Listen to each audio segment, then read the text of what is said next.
there's some things that went. They pulled the trigger on some things that really needed the trigger to be pulled on them. Like, Em has switched sides. You know, that thing that they were setting up since season 3 finally decided to realize she was super evil instead of, like, just kind of mildly sinister. Mm-hmm. Remember when she was standing on the rooftop and said, "Hey, it's kind of sad how all of these innocent people are dying in droves to all these grim. We set on them." Yeah. And all the other evil guys were like, "Shut the fuck up." She realized, maybe this isn't the crowd for me. Okay. And Tyrion realized he's a fucking moron, which, honestly, that was more of a do than the Emerald thing, to be perfectly honest. Fuck.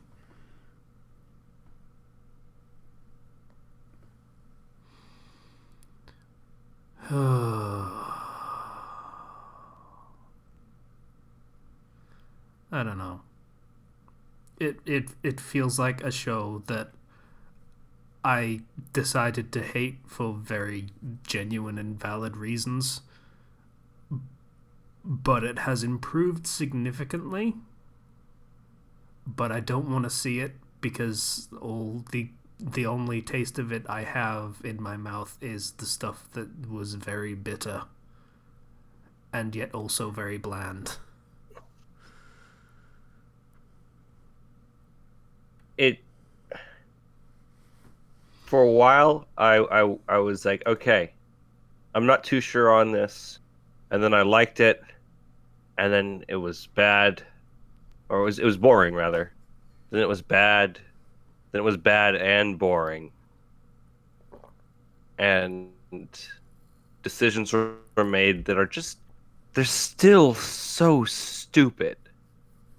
Some of the character motivations and things exist, and I don't know how you can really fix that other than just ignoring those characters and introducing new characters. And that's not fixing the problem. That's just shoving it under the rug.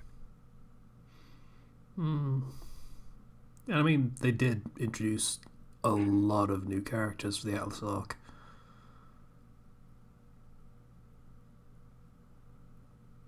Yeah.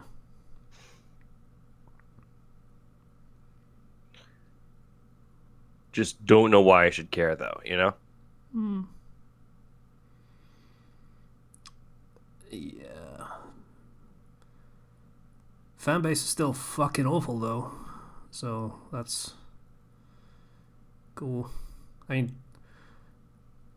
okay, I should definitely qualify that. Certain sections of the fan base are fucking awful. There are other ones that are perfectly nice people that just genuinely still like the show. There is nothing wrong with that. It's hard for me to understand, but they managed to get over the hurdle that I couldn't. In that being the 5th and 4th and to a lesser extent the 6th season, but yeah, there are some people that are some real pieces of work. How do you mean?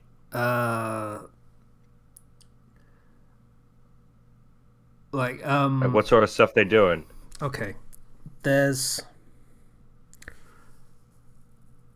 an actor on the show by the name of Caden Jensen that is trans, and Yeah? I'm going to say she. I'm 99% sure it's she. She plays a trans character in the show. Which, you know, that's really not something you see very often. Yeah, no, that's great. And they got asked a question by a fan saying, how do you abide working for a company that so continuously queer baits and does so much stuff to just pretend to pander to the LGBT community without actually doing anything to support them, complaining about how Clover, who was another new character that was introduced for Atlas, was never actually acknowledged in the show as gay. And as a lot of the worst things in RWBY comes to, this comes down to shipping. Because people thought that Crow having a bad luck semblance and Clover having a good luck semblance was very cute, and they would make a cute couple.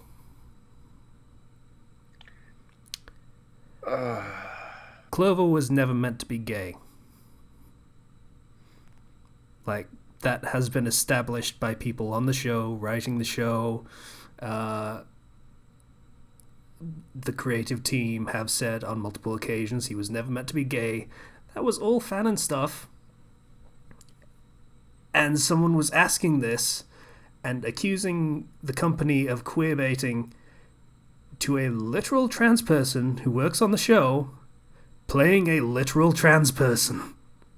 But that trans person isn't good enough. And Caden went in polite, but fairly hard on this person, and I fully understand why. Like, holy shit, that is a really, really rough take. And, oh boy.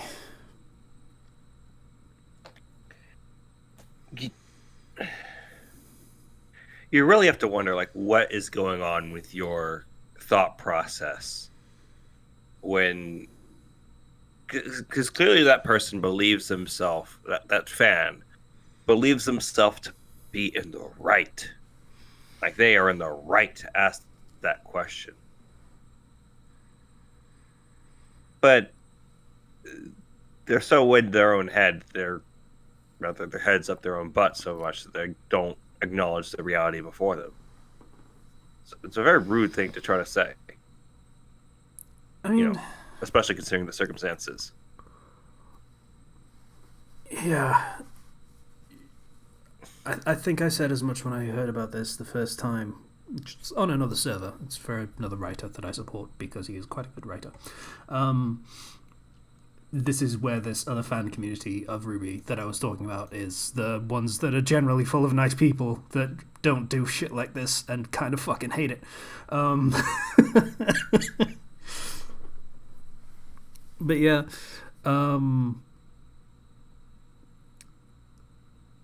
I basically said, yeah,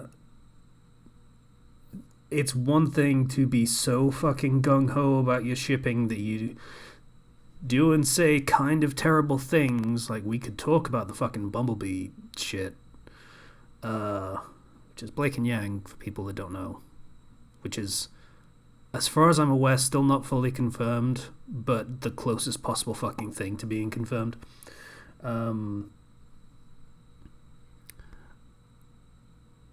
But when fucking shipping gets...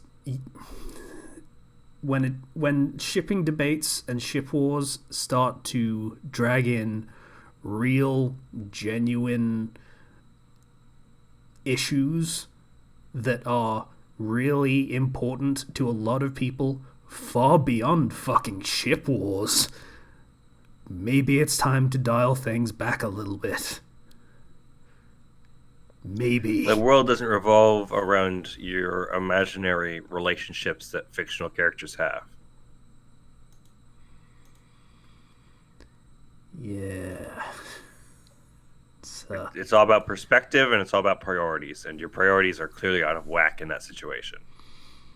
Mm. Same with your perspective.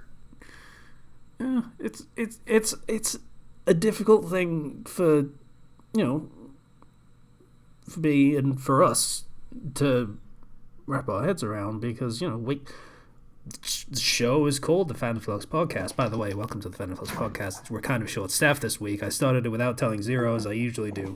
Yeah, I figured as much. Yeah, I figured you figured. It's called Casey being conversational and actually engaging with someone, so that's usually a good clue. But yeah, this is a show that was built around us being really big fans of things. So when we see and hear about people being really big fans of things and taking things way too fucking far, it's kind of depressing, because in a sense, to an extent, we kind of encouraged this kind of behavior. And I don't think that puts the blame on us in any extent. I mean, we have, 20 people watching our videos if we're lucky. Yeah. So our influencer power is at the bare minimum. Yeah. But I don't know, if we'd have been like a 50,000 subscriber channel and maybe got, say, 10,000 views a video, and we talked about this stuff, we would have fanned the flames of this kind of conflict, as many channels do. And I just think that's really sad. I remember when the entire point of fandoms was everyone to gather and be like, I really like this thing, and I want to talk about it a lot with people who also really like this thing. And some fandoms are still like that. Most fandoms are still like that. In the vast majority, pardon me, fuck. In the vast majority, I'd say probably all fandoms are like that. They have at least some of that, and are usually most of that. And then there are the people who are very loud, and there are certain elements of different fandoms that draw certain types of people to that fandom, and shipping is one of those things where here's the duality of shipping. Okay, like sometimes you'll see, oh, that's cute art of these two characters, and that's okay, that's fine. But then you also have the people who are like, there is only one valid ship, and if you do not support this valid ship, you are wrong and a criminal. Get out of my way. Yeah.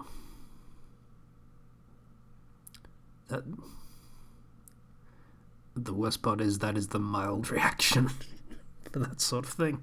Yeah. The worst one is, if you don't support this ship, you're wrong and a criminal, and I'm going to dox you and give your personal information out.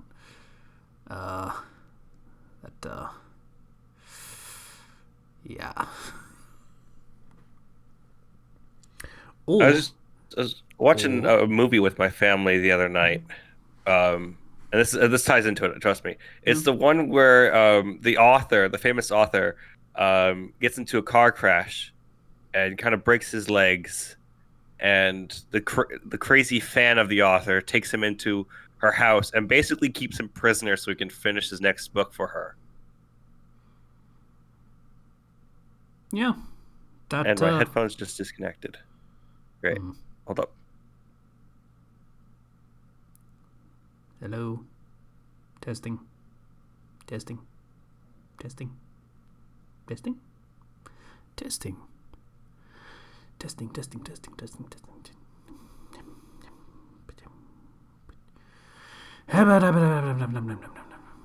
I'm just making noise, guys, so that Zero knows when when his stuff's working again. So that how are you guys? You guys doing good? Feeling good? Okay. Everything's depressing, but you guys doing good? Good. Hi, Zero. Recently, thing where they just disconnect randomly. Yeah. I was Beverly Cleary, the Misery. That's the Stephen King book. Yes. Yeah. It, as far as I'm aware, that hasn't gotten to that extent yet. But there have been the horror stories of people going to cons and being handed food that has bad things cooked into it. Like the cookie that had a needle baked into it that was given to a fan artist, I think, who drew some, I want to say it was Undertale fan art of a ship that was disliked. Yes. Yeah. People get really nuts. Oh boy. About their fandom stuff. So with all things, whether it be alcohol or shipping, moderation.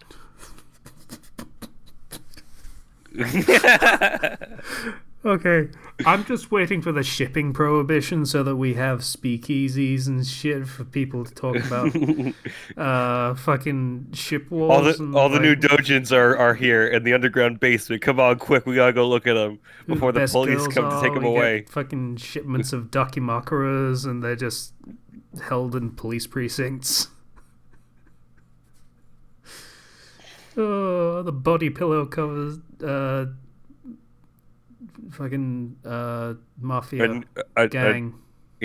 A new mafia uprising, and I trade in weeb otaku shipping materials and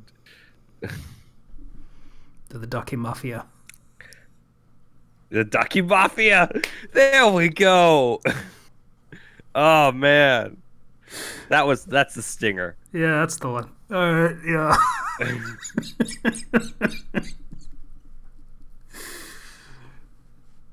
Oh boy. Yeah. So that was a depressing open. Welcome to the show, guys. This happens sometimes. But yeah. How you doing, Zero? You good after the vaccine? Sorry, the headphones is carrying. I don't know why they're doing this right now.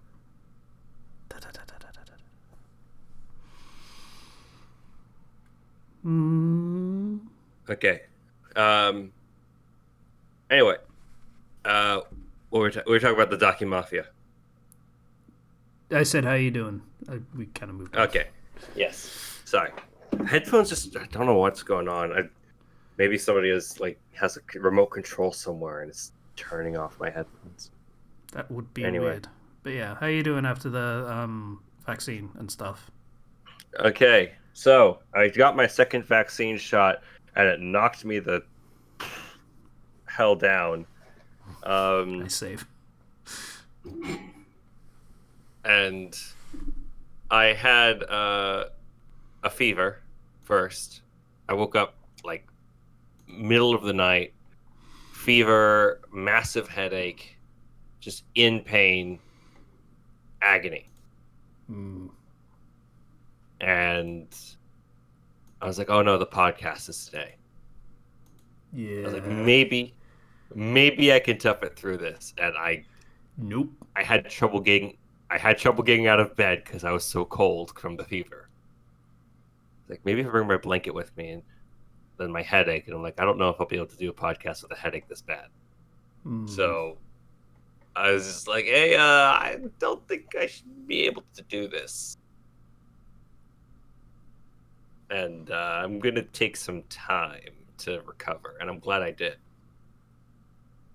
On that same day, my late birthday present arrived. Late because I had to fight for it myself, and my parents had paid me back. I got a PS5.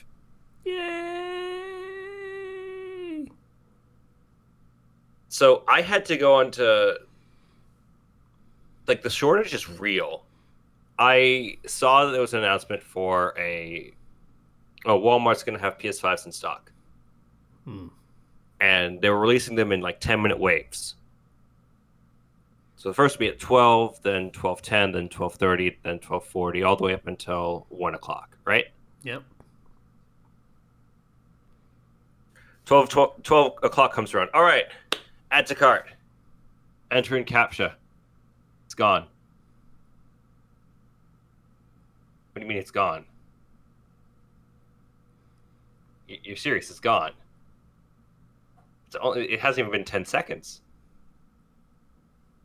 All right, cool. 12:10 comes around. found this Twitter. Gives me a link I can click on to directly add it into my cart, skipping the CAPTCHA. Okay, cool. Let's go. That's fucking great. You know, there's just a link you can click so you can skip the thing that stops the robots from getting the thing. Cool. That's Yep. Do it again. Wonder how they broke through. Yeah. Okay. Cool. I'm in. Out of stock. What do you mean out of stock? I just had to put my payment in. Oh, that took too long. 12:20 comes around. All right. This time I have it actually technically in my cart, though they don't have it in stock. So all I have to do is just hit proceed to checkout. I have my information saved. Let's go. Comes around. Boom, I'm in there. Boom, boom, boom, boom. Out of stock. I refuse. Boom, out of stock. Boom, out of stock. I keep hitting the button over and over and over and over and over again. Okay. Order complete. Wait, what? I guess it worked. I just had to mash harder. I feel like this is encouraging the PS5. wrong kind of behavior in gamers. It's just button mash to win. In fairness, though, the button mashes That's aren't all the ones it that is. the button mashes aren't the ones that are winning, though. It's the ones that have thought through everything and done like codes and put in proper macros and shit to make it happen. So I guess cheaters are the behavior that's being encouraged. Fun fact: I think what was it like? A quarter of all PlayStation 5s that are out there are owned by scalpers. Yeah. It's not great. Yeah. But, okay. It arrived. That thing is huge. It's big. It is very big. It has to stand vertically, doesn't it? It can stand horizontally. It looks kind of weird, but there's a little stand that comes with it that you can have it so that it stands horizontally. Oh. Well, at least they considered that. I have the I got Demon Souls for it, and I went and got the accessories. I got a charging dock thing for the 2 controllers, which I got a second controller. The controllers, by the way, feel amazing. Like they actually feel great. Yeah, I found that weird when you said it in the chat. I was like, whoa, really? PlayStation made a good feeling controller? They've been getting the pants beaten off of them since fucking, what, 360 came out? Hold on, let me get it. I'll be right back. Okay. So, how's it going, guys? People out in the internet world and stuff, and YouTubes and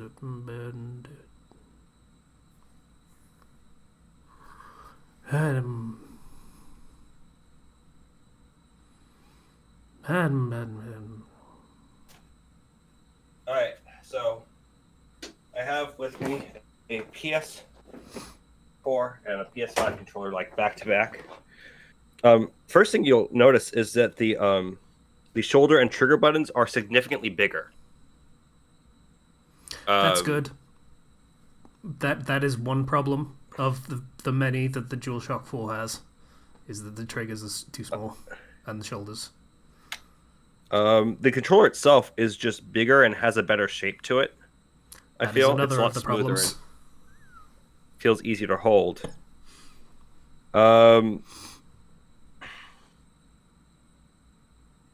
It feels like there's just a lot more space here.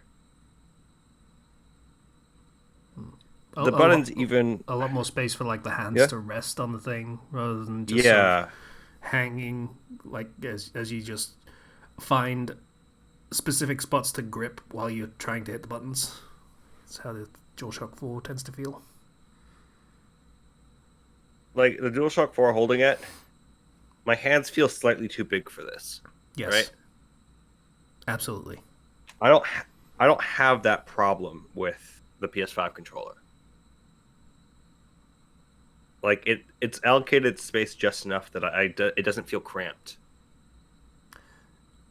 Yeah, it feels like for the longest time, like Sony have like just remembered the fucking Duke controller from Xbox, and they're like, okay, let's never ever ever be that. Even though the Duke controller was fine. I mean, it was a little big for small hands, but otherwise it was generally fine. A bit weighty. There's also a bit of texture. There's a bit of texture on the back of the controller, so your grip doesn't slip easily, and it just kind of feels comfortable to hold, like to rest your hands on. I would have gone with putting grip on on the grips, but that's whatever. That might be biased from having an Elite controller and that being very nice to have is the grips on the grips. But sure, why not? On the back, fine, whatever. You could probably improve it by adding some stuff on the front, but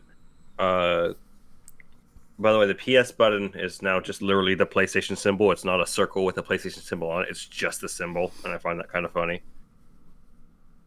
Yeah, I mean, why not? Right? Yeah, but overall, this looks like it looks just significantly better in pretty much every regard. Everything, it doesn't feel like I have a PS4 controller. It feels like everything is like the analog sticks feel like they're jutting out, On the 4 or on this? On the 4 a little bit. Yeah. Like the design doesn't feel as yeah, it doesn't feel like the sticks on the 4 were designed to shape to your thumbs. Yeah. Whereas interesting thing to note, the outer ring of the analog sticks is textured so that it is easier to move them and keep your thumb on them. Like it feels like it fits well for your thumb. So yeah, this is one of the best controllers I've ever held. Yeah. I look forward to getting one once I can get one. And judging for myself, because I maintain that Microsoft have been pretty much running the game on good controllers for the past 18 I haven't years. used any of the Elite or any of the Elite controllers or whatever that they have. So I don't know. I don't have that as a frame of reference. Like the Duke was a good controller. It was a better shape for holding than the DualShock 2 that was the thing at the time. And then they had the 360 controller that was also generally better. Not like I would say it was actually slightly inferior to the Duke, but that's for my hands. But for like just a more general fit for as many people as possible, the 360 controller was superior and still better than the DualShock 2. And then 3 and the 6-axis that came out after. And then obviously the Xbox One controller, and then they started doing the Elite controllers, and the Elite controllers are good. I mean, I know it's a luxury controller and everything, but oh boy, they are very nice. And even with the issues that I have had with my most recent one, which was the Series 2, I want to say, they are still very nice controllers to hold and to use. Still best in show, but like I say, I haven't tried the 5 yet, and I would like to. So as soon as scalpers want to stop being cocks, I'd fucking appreciate it. You're angry about it when you have to come up with a different swear that you don't usually use, so it has more impact.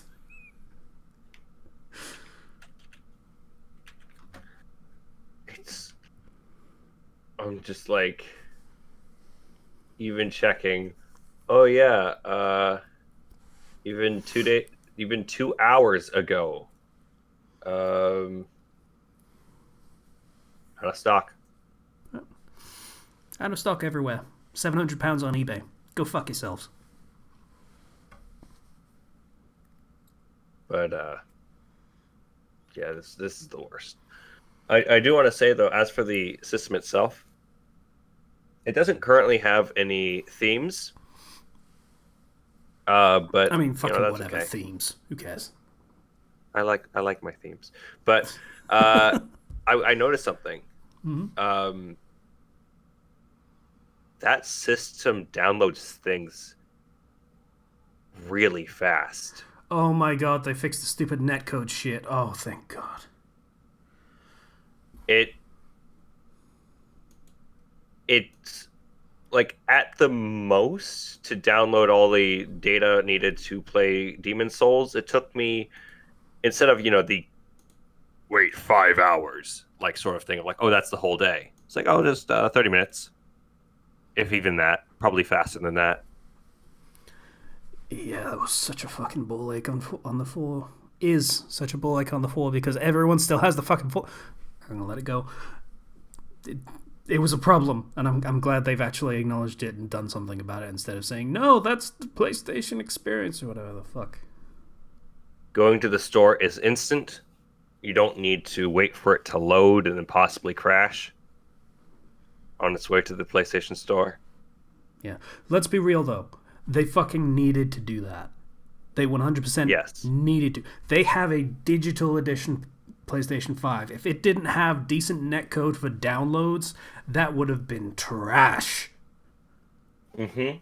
And I'm glad that I'm now kind of glad that they had the digital version so they could ensure that we don't have to deal with the crap that we had to deal with on the PS4.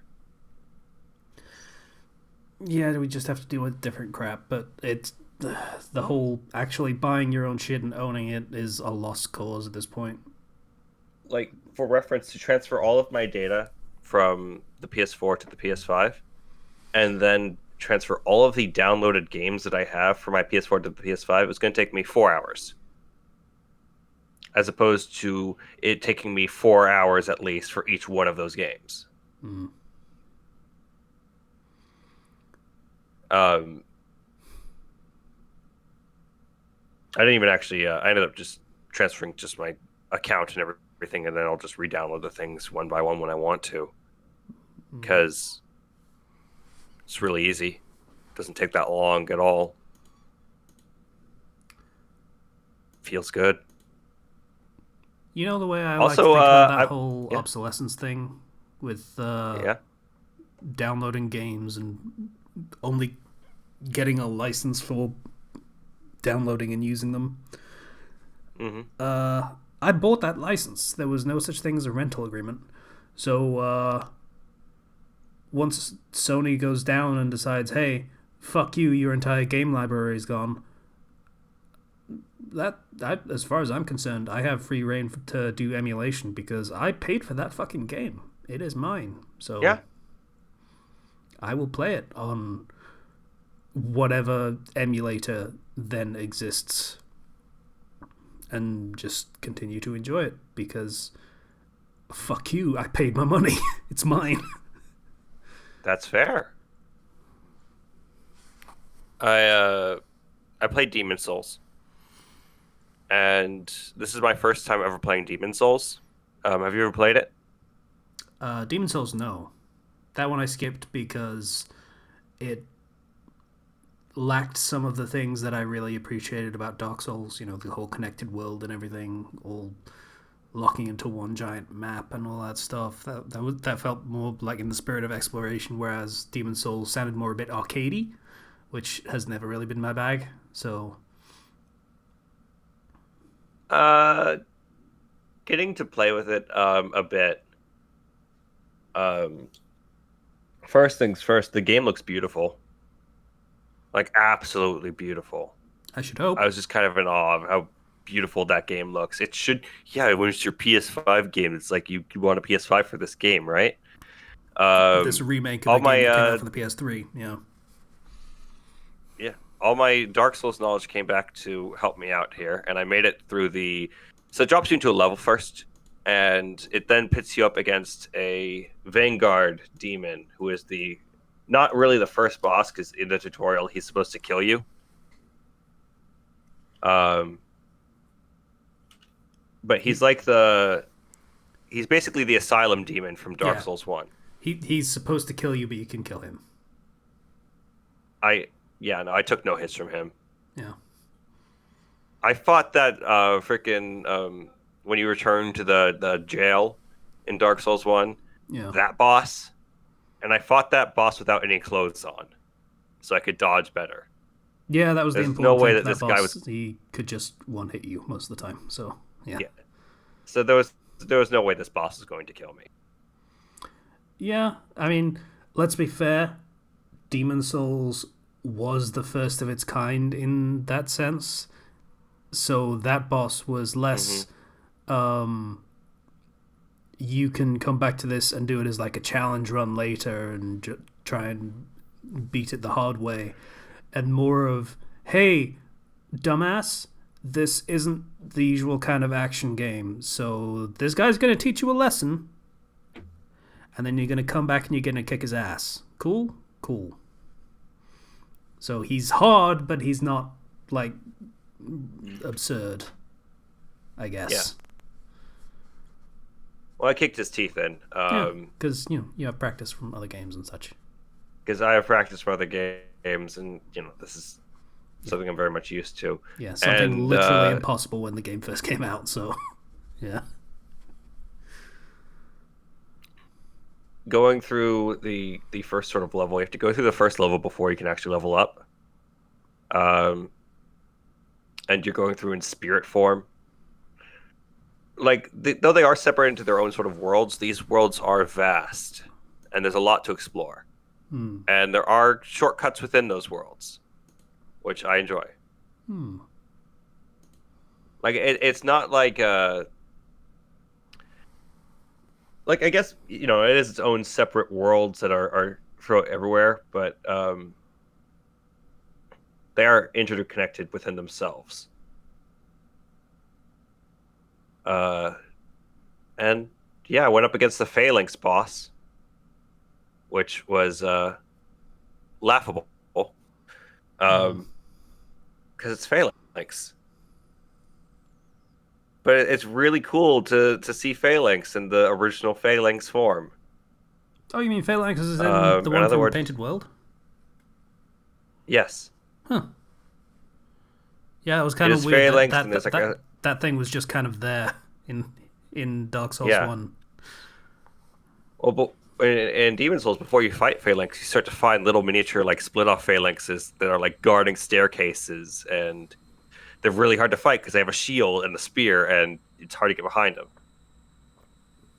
And then you get to the big guy, and then you just throw all your fire bombs at him. I have fond memories of grinding souls on the Painted World Phalanx, of just, what was it? Great Chaos Inferno or something, the one that did giant lava pillars. Just murdered all of them in one shot. Yeah, that was a good time.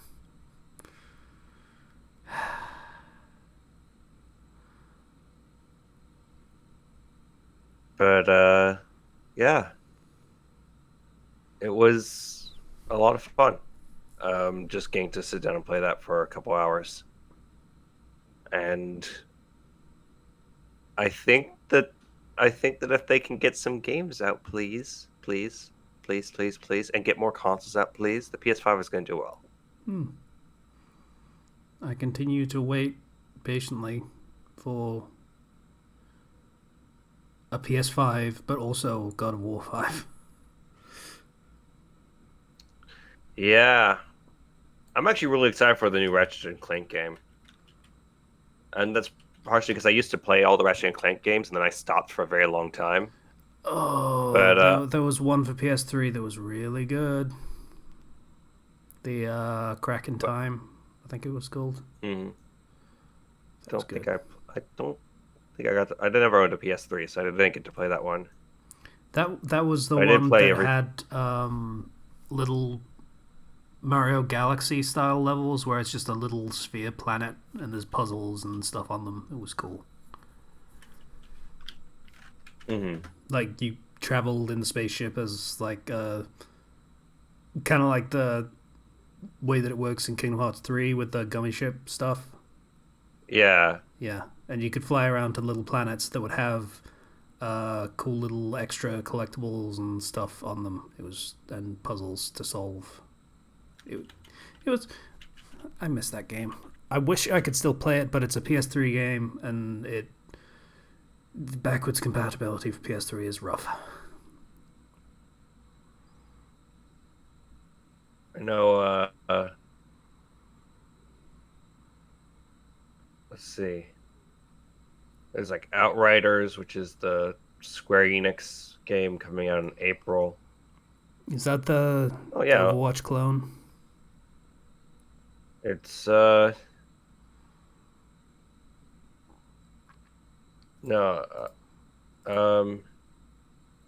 no, it's kind of like a Mass Effect-ish.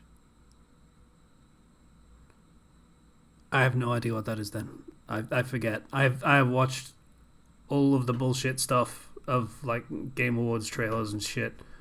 I have completely forgotten what this thing is, even though I have almost certainly seen it.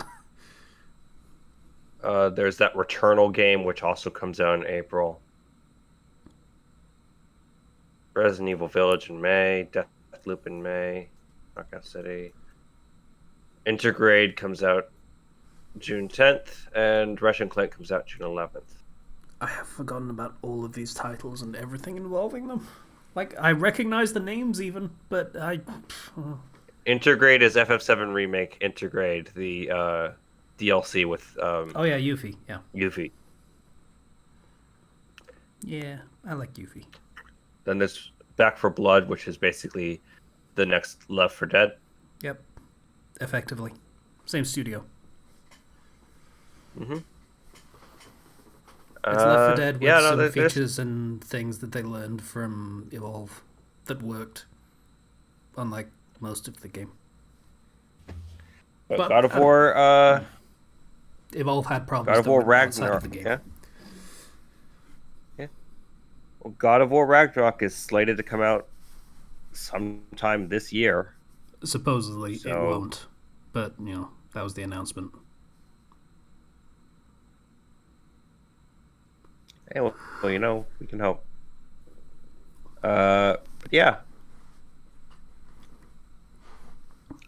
I mean, I also been playing. That was the teaser. Was like it's gonna be 2021. All we're showing you is a fucking title card. But 2021, and heard nothing since. That's not coming out this year.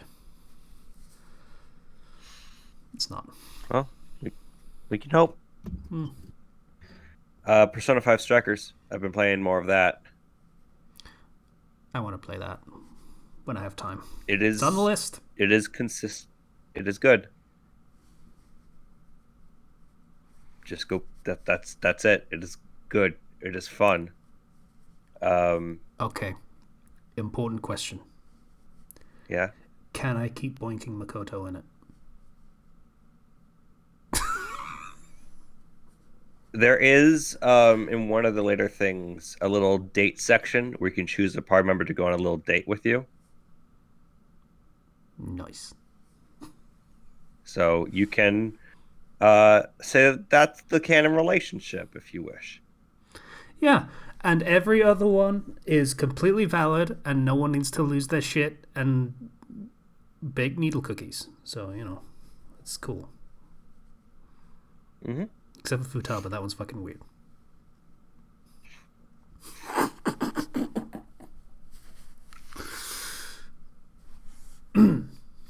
Well, Anyway. Yep.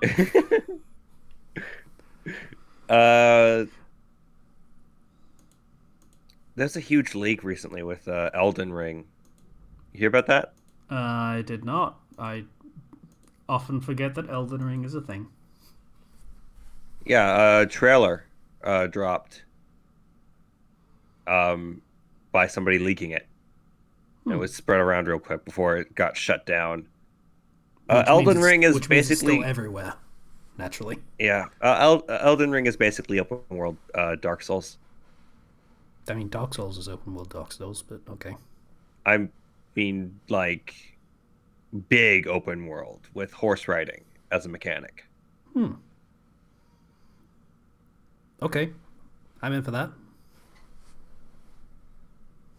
So, uh, I kind of want to actually go watch that trailer again because I only saw a little bit of it, and it was, in the standard leak form of this is hard to see. Yeah. Yep. But Open world Dark yeah, Souls. that I'm looks pretty good. 100% here for that. Like, as long as they fix the fucking poise from Dark Souls 3, all good. I'm still bitter about that. Fucking.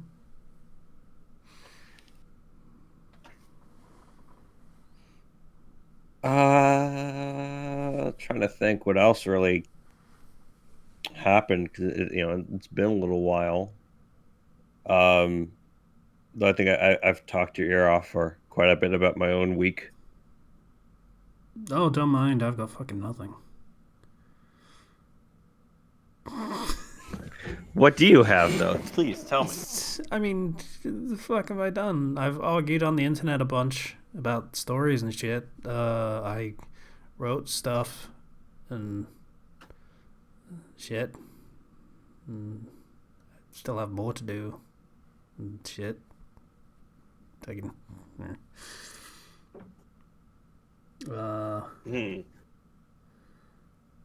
Oh, I did play a new game a little bit for like an hour. Yeah.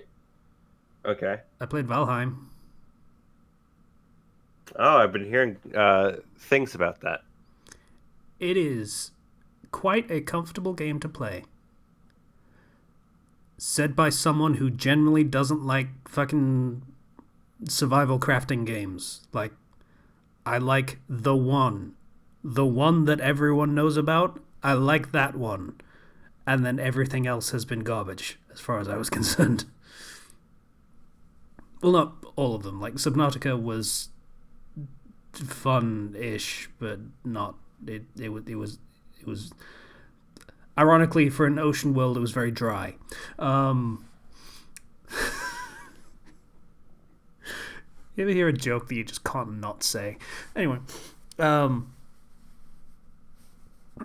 so yeah, like a lot of that genre, I just don't take to.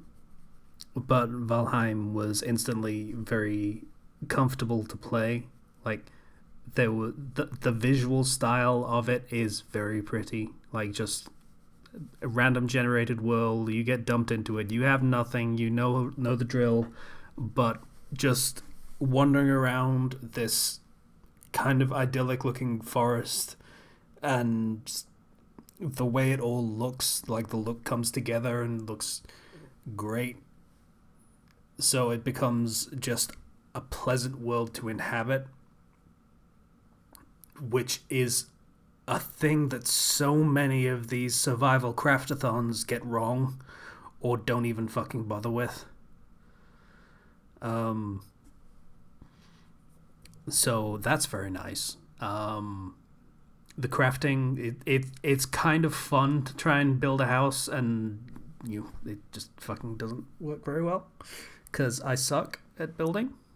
Like, I found a little like wooden cabin thing that was kind of ruined. The floor was missing, and there was like sections of wall missing. So I tore all of that down for resources and decided to build my new better cabin. So figured out how all of that works. It starts you off very nicely, where the way it works is all of the monsters are easy at the beginning of the game, because the conceit is you're there to exterminate the great gigantic monsters, and the more of those you kill, the harder the enemies on the world become. So, like, persistent servers and stuff, you can get dropped into some shit if you go into one that's kind of high level when you're not. But yeah, so that makes actually starting the game and learning how everything works really convenient, because it just lets you figure out all your shit before it tries to make you do anything too intensive. But yeah, so I started building this little cabin. It was going to be like just like 4 sections big, building squares. So that's how that works. It was all going well. And I'm like, oh, I'm running out of wood. Time to chop down more trees. And the tree chopping is actual tree chopping. There are the little ones that just kind of break and they're fine. You get a couple of wood from them. And then there are the big ones that you chop down and they fall over. As in, actually fall over. As in tree felling. Okay. With physics.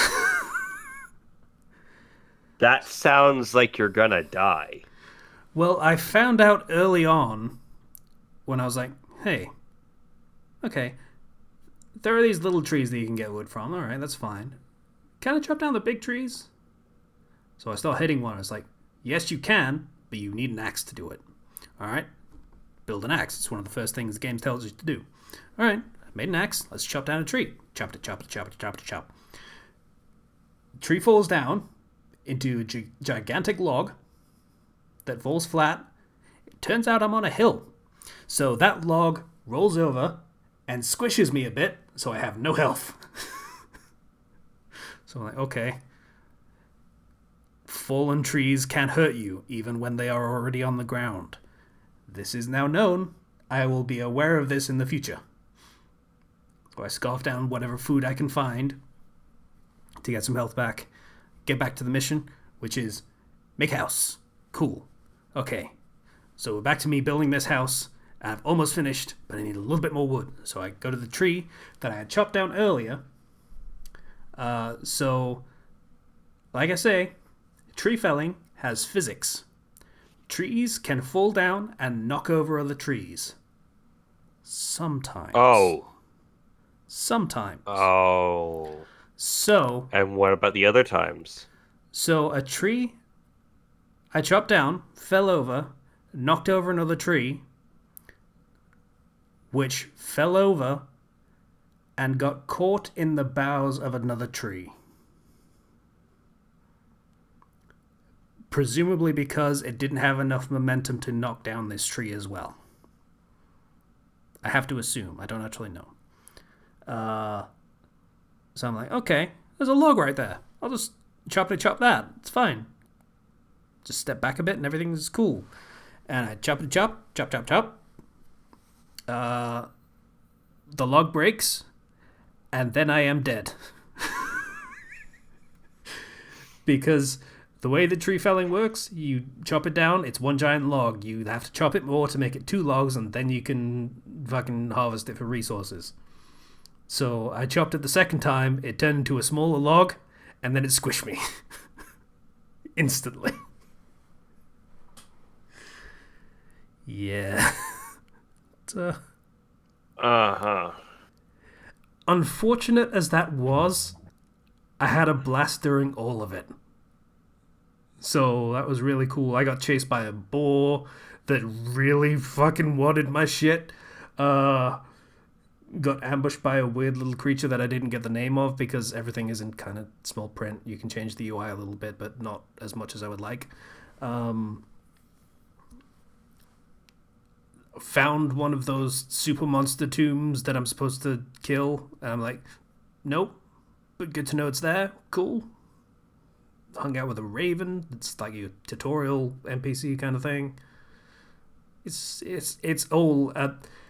There was a lot of thought and effort put into making this a game before making it Survival Craftathon number 427. Mm-hmm.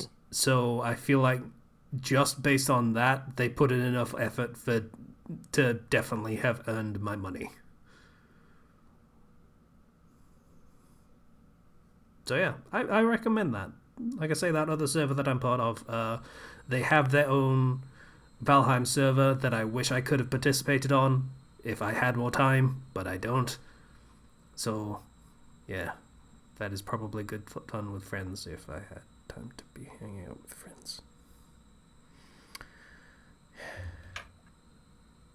Anyway, So yeah, I played that a bunch. It is very good. It gets a recommendation from me. They are still working in adding content because it is an early access game, despite being pretty feature complete from my understanding so far.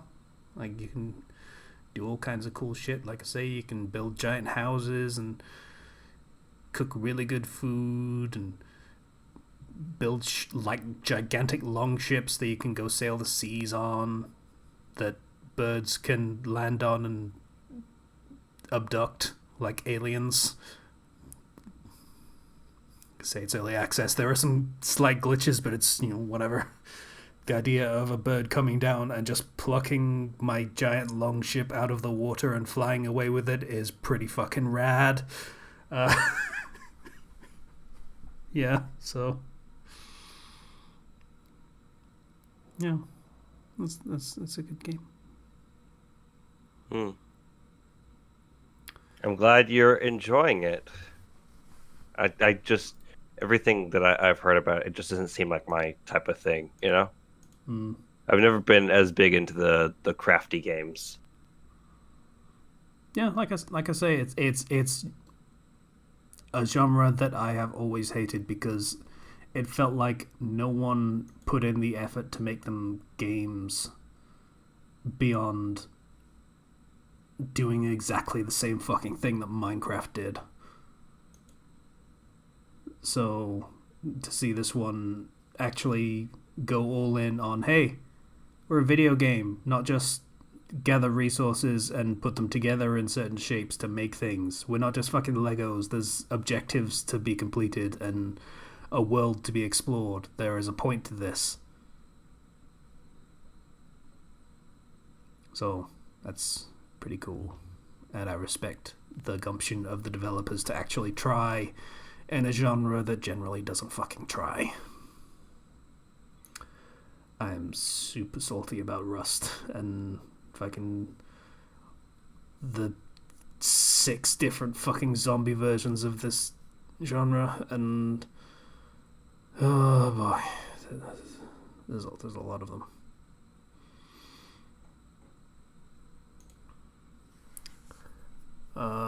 The fuck else did I do? Did I do anything else cool? Did I do anything else cool? No, just fucking more writing and stuff. So I suck. But 2 weeks until I get a break again, and then I can do things. I should probably plan what I'm gonna do when it's my time off. That would be nice to have an idea of what I'm gonna do instead of just bumbling around, not doing anything, and then complaining about all the things I can't do when I'm not having time off.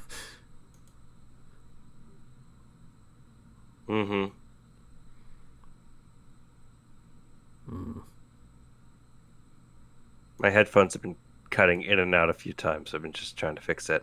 Okay. Yeah. I think I've pretty much scratched my Yakuza itch for a while. Because really? Yeah, because 0 and 1 were very fun games. 0, more than 1. 2 is a very fun game. I enjoyed it a lot. It sets my PlayStation on fire, but that's fine. But you know how it goes. There is only so much of a certain style of game you can take, even the really good ones, before it starts to get a bit tiresome. Yeah. So I've pretty much started to hit that point, and I don't want to go past it to the point where I start actively disliking what I'm doing, because that sucks, and that series does not deserve that kind of treatment. So I will come back to it. It is temporarily being taken off of the list to make room for all the other things I want to play. As if the list isn't like 20 games long anyway, but whatever. Yeah. I'm not even finished with Persona 5. It's like, I'm going to go buy Demon Souls because I need to play a PS5 game on my PS5. Yeah. And then Royal over there, still it's just like, sits half hey, finished. I wonder if I can still upgrade my PS4 version of Cyberpunk to the PS5 version. Yes, you can. All right, In worth a fact, try. CDPR very much would like you to. I'll take that free upgrade. I'll see what it's all about. Maybe on the PS5, it's not as trash. I mean, that was pretty much the whole crux of the argument for that court case that people tried to file. I don't know how well that went, but the whole thing was the game was trash on PS4 and Xbox One, and it's not on next gen consoles that nobody has. So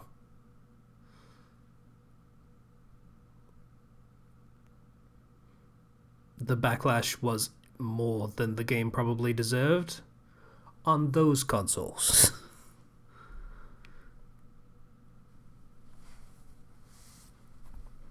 Mm-hmm. I'm gonna, you know what? Like, you think about what happened with Cyberpunk, and I feel like a really big issue with how that game came out was they were like they had framed it in such a way where it's like Cyberpunk is the biggest next game. It's going to change your life, and it's going to give you the best experience you've ever had.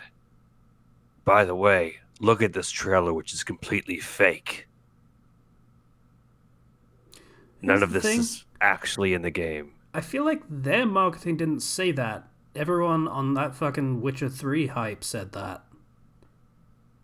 I remember a quote saying that this was going to be like the biggest thing they'd done yet, and it was going to be bigger than Witcher 3 and stuff like that.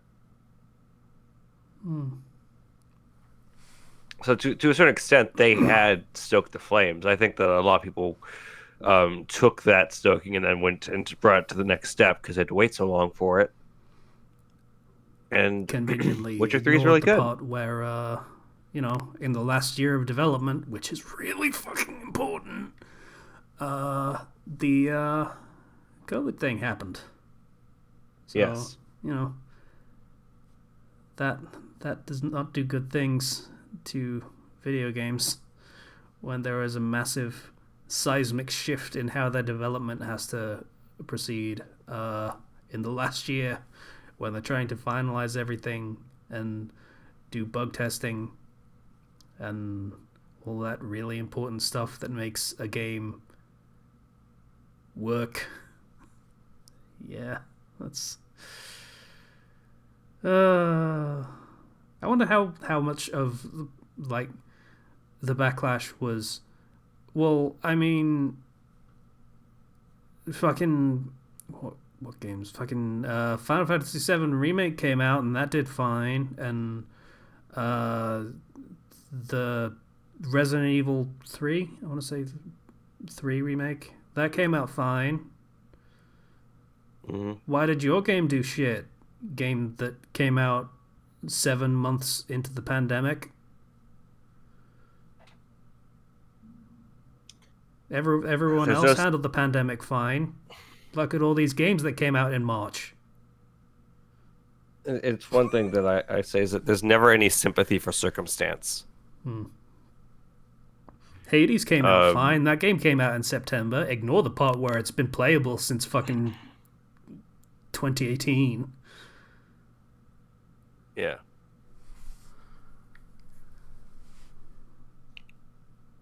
Mm. Well, I'm gonna go play it. Not today, probably, but eventually, and then I'll be able to give my thoughts on it. Hmm. I look forward to hearing what they are. Because I'm willing to bet that by the time I actually have played it, they've put out like more patches. So Hmm. we'll see. Yeah. If nothing else, you will have very measured expectations going in, which is more than the fanboys could say. at launch. Yeah. Oh gosh, what else has been going on this week? I did so me and Dawn have been watching all of the Marvel movies. Yay, Dawn! She's Uh, great. I love her. uh I do too. And consistently, across every single weekend, we've been having like a movie night where we watch, one or two movies.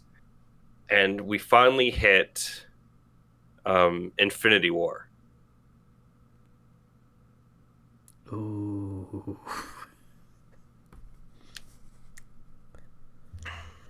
And yeah. So Don really, really likes Doctor Strange. Okay. He is a guy with a strong moral compass. He's actually, I mean, it's not like he does anything amoral. Yeah. It. Doctor Strange is more akin to doing good things because it fuels his ego a little bit. That's his whole thing. I He would was. disagree. I would say he grew out of that. Yeah, I would too, to an extent. He still has that ego, and he still really likes to have it filleted on occasion. I am reminded of the Thor Ragnarok scene with making Loki fall for 30 minutes. Yeah, so Loki kind of deserved that. he really does like to flex a lot, and I can't really judge. I do too, but still. Point being, everything with Doctor Strange super cool, but Don said something to me as we were finishing. It's like every time I see Tony, I like him less, and it's because Tony, he never gets over himself. Actually, and his character development is not. It's kind of a little bit messy because, and I think Dawn had said was that it gave her a weird feeling because it feels like in these stories, even though the hero does the good thing, they're still punished for it. That I thought that was an interesting feeling to dig into. that pretty much sums up comics in general. What was the old quote? I think it was from DC, where one of the higher ups said, "We can't let our characters be happy." Something along those lines. I think that was DC. It might have been Marvel. Because if they're happy, then they'll stop. The story will end. Yeah. And I'd relate that much to Tom, but you really think about it, it's like, yeah, everybody gets it really rough in Infinity War, and it's not like they're out of character. It's not like they're, like they're all doing things that they would be doing.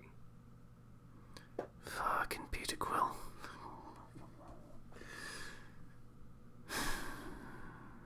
Yeah. Now here's the thing: Dom was actually not upset or really frustrated at Peter. It was just like no, that's the character. Yeah.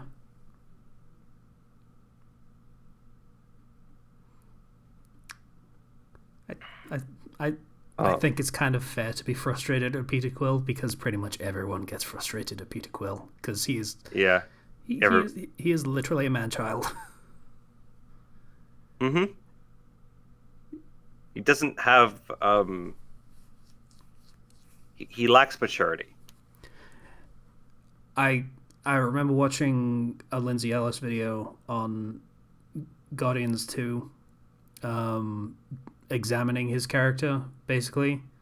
And much as I didn't like the conclusion, I can't really argue with it, of him being a man-child. Like, the whole thing where he can only try to relate to people through TV references from a show he watched 20 years before. 30 years before. It was the 80s.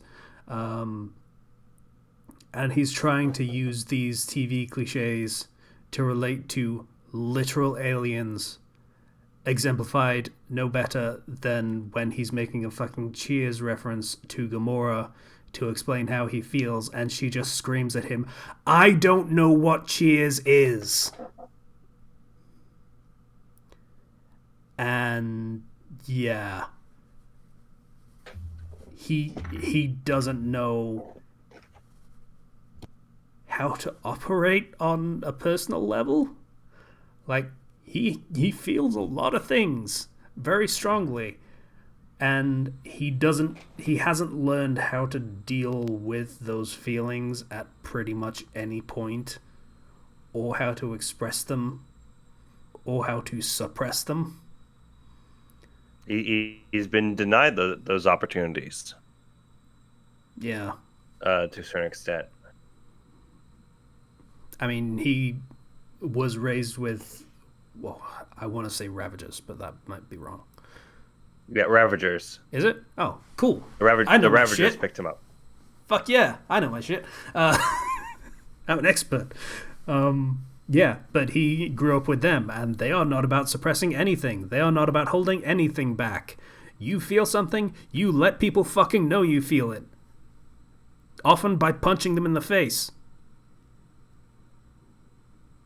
So, yeah, it makes sense. But he is the worst person to have around in the most decisive moment of the entire universe.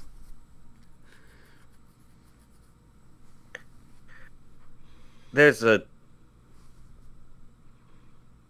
lot of moments, and like the Peter moment is like obviously a big moment, but there's a lot of moments throughout the movie where it's like, if this character had done this instead, or if this character had been there instead, everything would have been fine.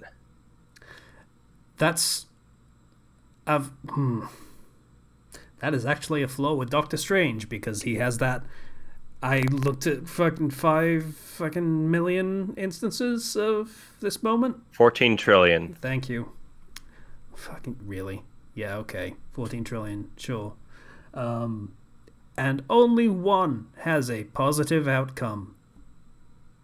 Yeah, okay. Question: how many of those 14 trillion instances didn't have Peter Quill here? Just out of curiosity.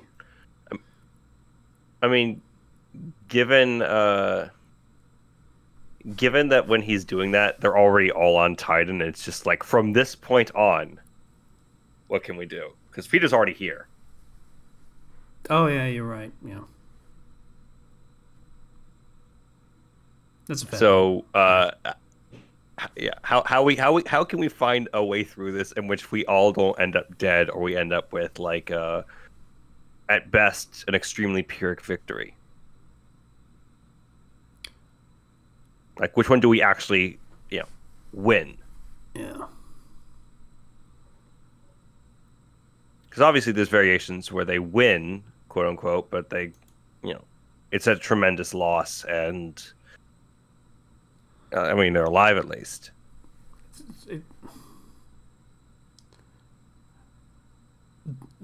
There is some sixth dimensional shit going on with that moment, when you remember that the one scenario where everything works out perfectly also involved some extremely fucky time travel. Yeah. So he saw that going forward, and then backward, and then backward, and backward, and backward, and backward in 6 different directions to all come back to the same moment in time. Well, why do you think when he's doing that, his head's just moving left and right and up and down? He's trying to follow the timeline. Where the fuck did this Loki come from? Whatever, it doesn't matter. Thanos, that's important. He gets his own TV show where he's a time cop? This is the best timeline. Fuck everything else. We could probably have found one that didn't have, like, all of the horrible devastation, but I want a Loki TV show, man. This sounds okay to me. Alright, we're going for that one. But, fucking Tony dies? I don't give a fuck. I want a Loki TV show. I haven't told Dawn about Tony, obviously. But I'm very excited to see. This, right? She does not. Good. I mean, I'm sad, but she's a college student, doesn't have time. Oh, I know the feeling. But I'm excited to see the reaction because Dawn doesn't like Tony. It's kind of like, oh, come on, man. Come on, Tony. Oh, really? Come on, Tony. Like that.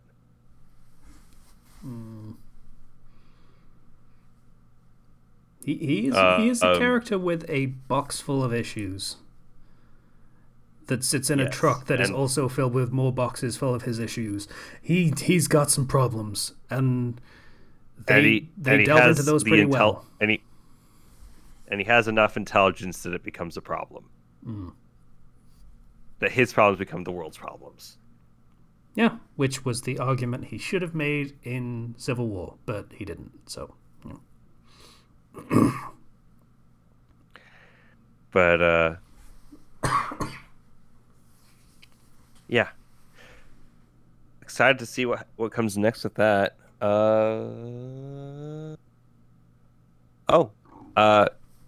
So, I don't know if you've ever been to a place called Topgolf before.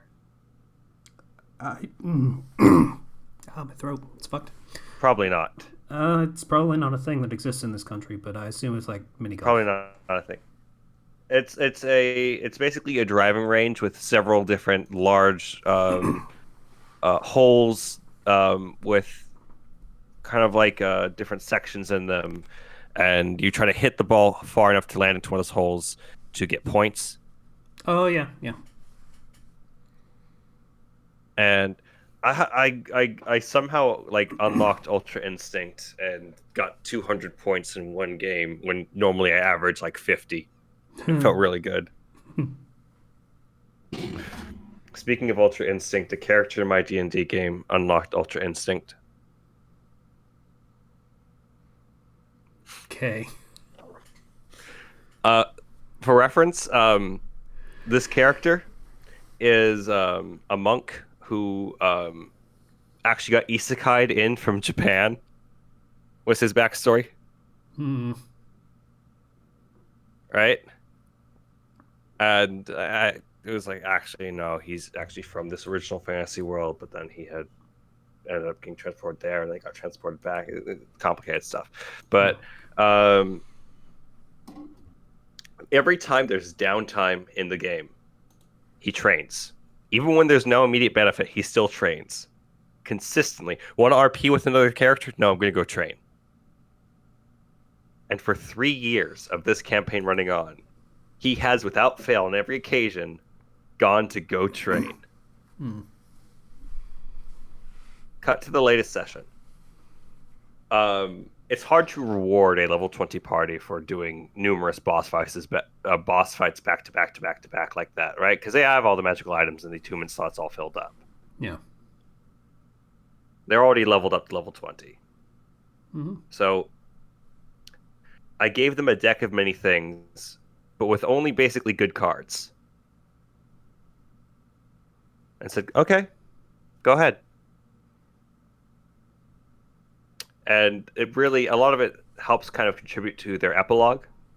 Like, this character now has a keep, and he's going to go train the future generation. And stuff like that. And my headphones cut out again. Gosh darn it. Why? Why? Sad times. Doop doop doop doop doop doop doop doop doop. This is the new technical difficulties music that did not really fit into the rhythm of the song. Those words had too many syllables, so we're just gonna keep singing along anyway, even though this song doesn't make sense anymore. We're just sort of rolling along with all this stupid technical difficulties music. Back. I'll be getting a new Bluetooth adapter, it seems. Yeah. But so this character, Abel, our monk, our isekai protagonist, he gets 2 cards. The first one allows him to increase his dex to 24. Because he increases by 2. He already had 22 dex because he read a book, so he has 24 dex. Okay. The second card is the Moon card, which allowed him to get 1 wish.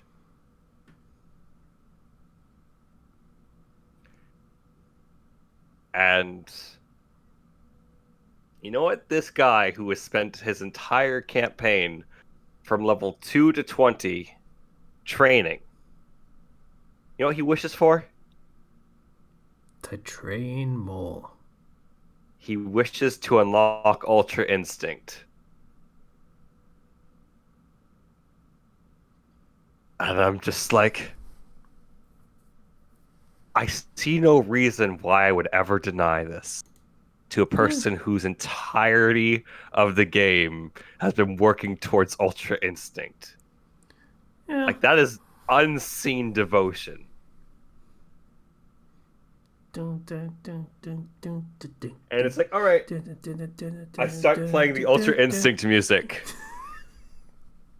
And I'm like, okay, so you, once per day for 1 minute, you can enter Ultra Instinct. And I start giving him the stats of this really unbalanced super mode, because screw it, there's only 1 fight left in the game. So, because his Ultra Instinct, attacks made against him are made with disadvantage, so they have to roll twice to get the lower roll. Yep. In addition, increase your armor class, damage rolls, and attack rolls by 5. So you have a plus with your +3 fists. You now have a +8 magic bonus. Once per turn in this state, when you hit, you may deal additional radiant damage equal to your level. The Asimar thing, because you're using God Key. In addition, your speed is doubled, and you gain access to a beam technique, because of course you're a Dragon Ball character now. Why not? And then finally, in this state, as a reaction, you may cause an attack aimed at you to miss.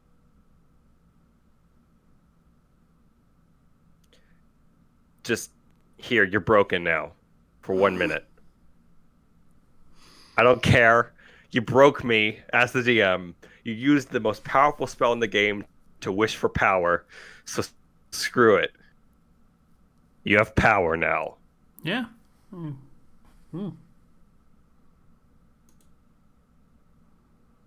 They have 1 fight left in the game, and it's against the final boss. And then that is it. 2 sessions left. Final boss and epilogue.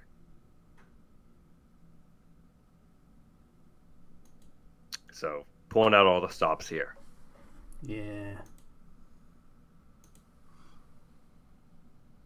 Literally 3 years in the making. So, it's going to feel good to have finally told 1 complete campaign from start to finish. Yeah. Yeah. But that's it for me. Okay. That's a podcast. Oh, shit. Patreon. We didn't do it last week. Because we didn't record last week. We did not do it this week.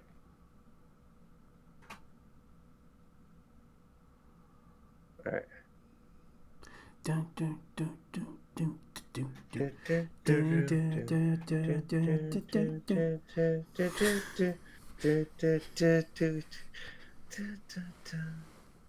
All right. It's not a good song, but it's stuck in my head anyway.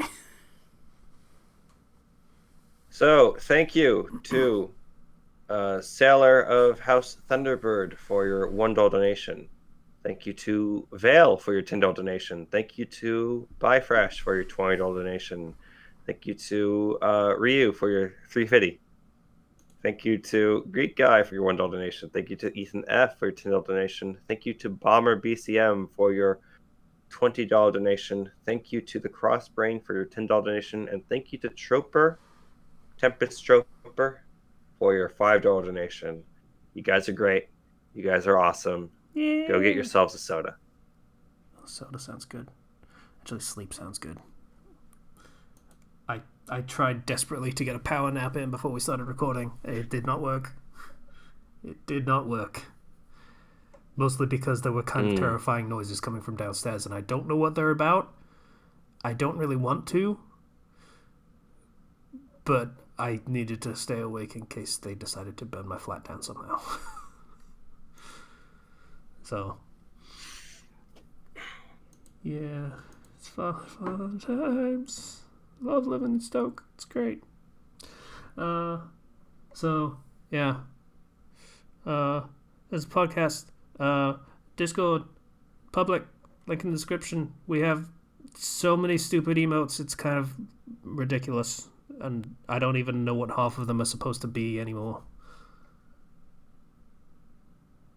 Come join our Discord server so you can use them.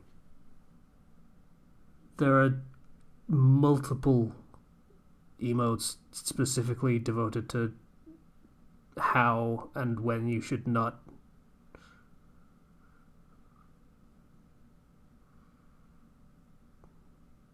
There's a Chad Minetta emote, which seems like the worst thing we ever put on the server. Wasn't that because the Minetta fanfic idea? The one that he wrote, yeah. The Minetta self-insert. Yeah.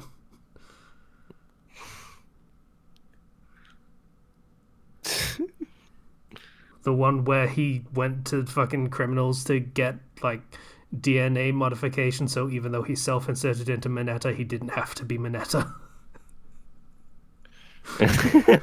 I didn't actually read that. Okay. Yeah. He got his DNA realigned so he wouldn't be 2 feet tall when he grew up. He did this when he was like 4. That's hilarious. Yeah, it's pretty good. I kind of wish he would write more, but I know what that life's about. I'm not going to push it. Yeah. And of course, we still have the Kenshi getting ridden by a tiny cowboy. So that's a fun thing. We're never getting rid of that. The footage is gone, so we're just keeping that shit.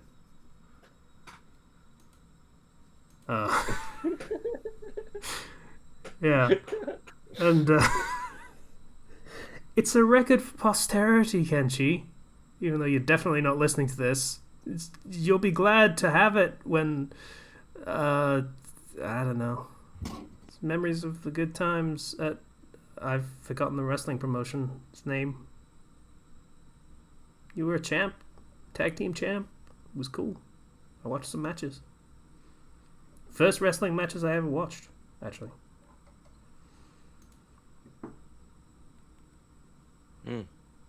And we all cheered for him in the Twitch chat, and promoters were like, "Wow, this dude's getting some heat. Wonder what's going on." And he looks at his phone. It's like, "Oh, it's these assholes."